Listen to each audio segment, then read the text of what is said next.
Hello, hello, hello. Welcome back to JenHannagans. Jen is Jen. I am Hannah.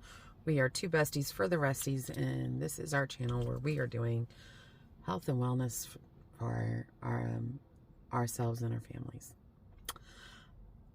I just recently did a video about overcoming your fear of the doctor and gave you 5 tips on how to do that, how to face those fears. And today I am facing another fear, kind of. I have, if you've been following along, I was over 500 pounds. Let me take my glasses off. I was over 500 pounds at one point in my life. I don't know how much over, but definitely over.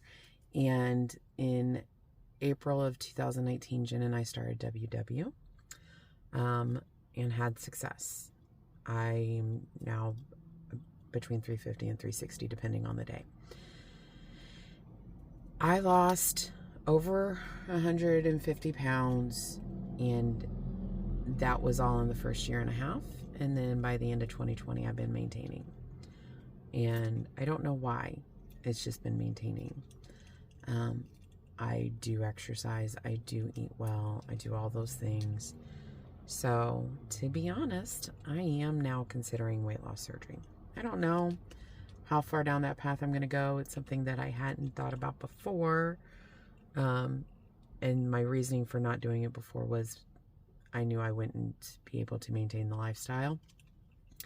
But now I know that I can. I've already made all the changes I would need to my life and way of eating, except for it would be less food in order to maintain and live the life that you need to live after a weight loss surgery, at least as far as I know. So today, I am meeting with a nutritionist. Which is nerve-wracking because I don't like people judging what I eat or assumptions of what I eat.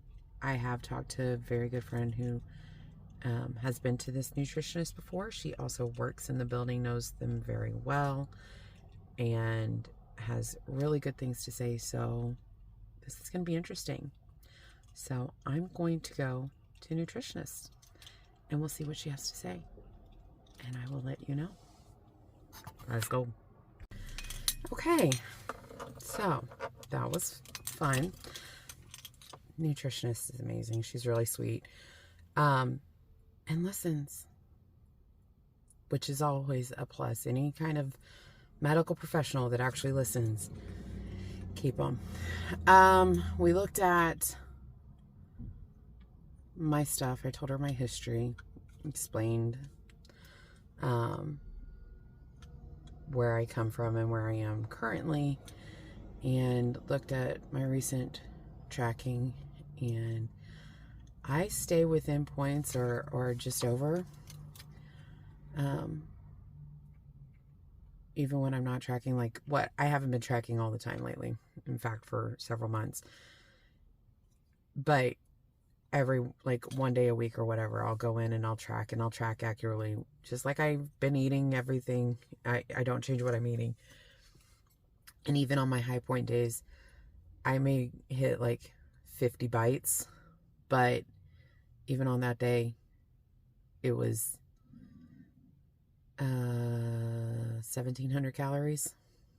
And my maintenance level, which I've been maintaining weight loss, for weight loss, I should be eating 1,600 calories a day, 1,600 to 1,800 calories for weight loss, and 2,200 calories a day for maintenance, based on the calculations today. So a typical day of eating, I only eat 1,300 calories, 1,300 to 1,500.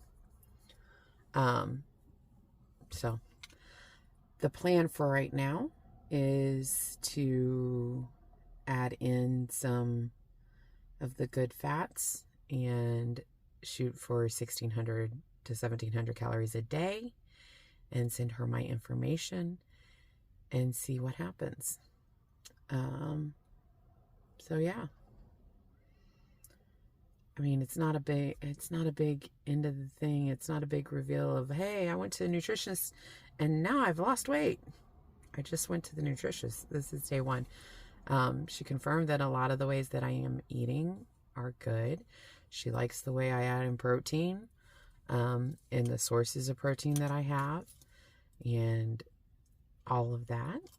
So I'm doing good, but one of two things is happening. Either I am significantly overeating what I think I am, and because I'm not tracking or not tracking accurately, I don't know that I'm actually eating 3,000 to 4,000 calories a day, but I would have to be eating a lot more.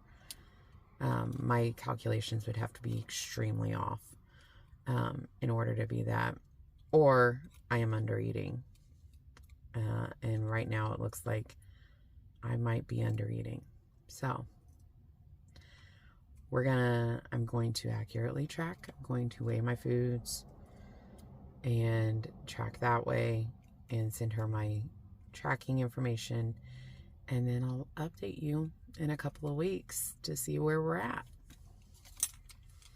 Like this video if you like it. Subscribe if you haven't. Turn on the bell notifications. Tell me, have any of you gone to a nutritionist, and what did they tell you? I really do like this. I really do like her. She's very sweet. She's very open and honest, and it was a very easy conversation to have. Partially it's easy because it's easy for me to talk about food now because I talk to you guys. So thank you for that. I got to go to work. Have a good day. One more thing. I will say this. I don't know what I expected in going to a nutritionist.